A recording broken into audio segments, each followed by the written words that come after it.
વડોદરા શહેરમાં સ્મશાનનો મુદ્દો ફરી ઉઠ્યો છે। સામાજિક કાર્યકર્તાઓની પાલિકામાં રજૂઆત કરી। વડોદરા શહેરમાં આવેલ સ્મશાનો ખાનગી સંસ્થાને સોંપવામાં આવ્યા બાદ ઘણો વિરોધ સર્જાયો હતો, જે બાદ પણ પાલિકા અને સત્તાધારી પક્ષ તરફથી ખુલાસા કરવામાં આવ્યા બાદ ખાનગી સંસ્થાઓને સ્મશાનની જાળવણી કરવાનો કોન્ટ્રાક્ટ આપી દેવામાં આવ્યો હતો।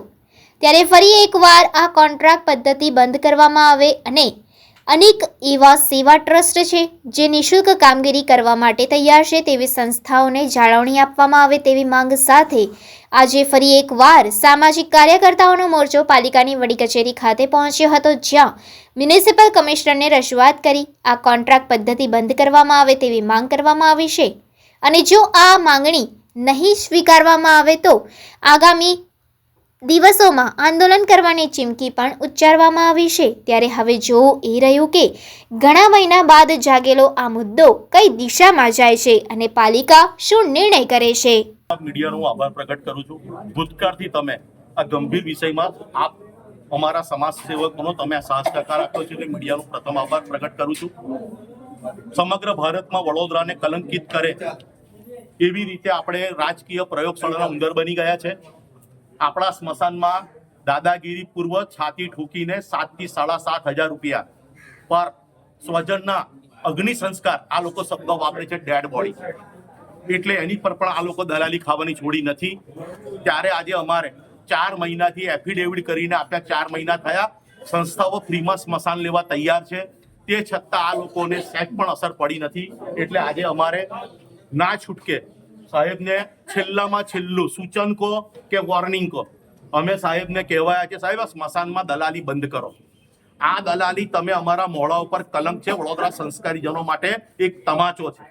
સાહેબને અમે 4 વખત હાથ પગ જોડીને રિક્વેસ્ટ કરી ગયા છે। આજે આપ મીડિયા થકી અમે વડોદરા શહેરના તમામ સામાજિક કાર્યકરો સંગઠનો એ પ્રણ લઈએ છીએ તો ગણતરીના 10 દિવસમાં આનું જો આનું શું કારણ રિઝલ્ટ નહીં આવે, કોન્ટ્રાક્ટરો ભંગ કર્યો છે, સ્કેનર મૂકીને પૈસા ઉઘરાવવામાં આવે છે, 7-7.5 રૂપિયા ચૂકવતા હોવા છતાં છાતી ઠોકીને સ્મશાનમાં રૂપિયા સ્કેનર મૂકીને વસૂલવામાં આવે છે। તાત્કાલિક કોન્ટ્રાક્ટ બંધ નહીં થાય અને એ સામાજિક સંસ્થાઓને પુનઃ સેવા માટે નહીં બોલાવવામાં આવે, કારણ કે નિઃશુલ્ક સેવા આપવાના છે।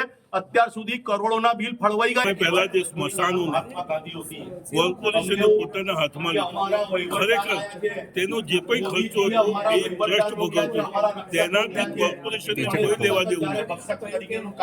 આજે જે ખર્ચો 2800 થી 3000 રૂપિયામાં કોર્પોરેશન જે ટ્રસ્ટો કરતા હતા, એની જગ્યાએ કોર્પોરેશને પોતાના હાથમાં લઈ અને 7 થી 7.5 વસૂલ કરવાનું ચાલુ કર્યું। આ પૈસા જનતાના છે, જનતાના રૂપિયા કાગળના કરવા એ ક્યાં સુધીનો ન્યાય છે? આજે આની અંદર સીધે કોર્પોરેશન દલાલી કરી રહ્યું છે કે જે ખર્ચો ટ્રસ્ટ આપતી હોય, જેનેથી વીએમસી ને કોઈ લેવા દેવું નથી, જે પૈસા ક્યાંય આપવા નથી, તેની જગ્યાએ કોન્ટ્રાક્ટ સિસ્ટમ કરી અને 7.5 રૂપિયા પર હેડ એક ડેડ બોડી, જેને આપણે કહીએ છીએ કે એક અસ્થિ પર 7.5 રૂપિયા લઈ અને આ લોકોએ ભ્રષ્ટાચાર કર્યો છે। અમારી માંગ છે કે જ્યારે ટ્રસ્ટો પોતે આ વસ્તુને ચલાવવા માંગતા હોય નિસંકુલ બિના કોઈ પૈસે, તો પણ આ લોકો આની અંદર ભ્રષ્ટાચાર કરી અને ભાગ પડાવવા અને દલાલી ખાવા માટે કેમ ઉભા થયા? તે માટે આજે અમે રજૂઆત કરવા આવ્યા છીએ અને એ અમે અમારો ન્યાય માંગીએ છીએ।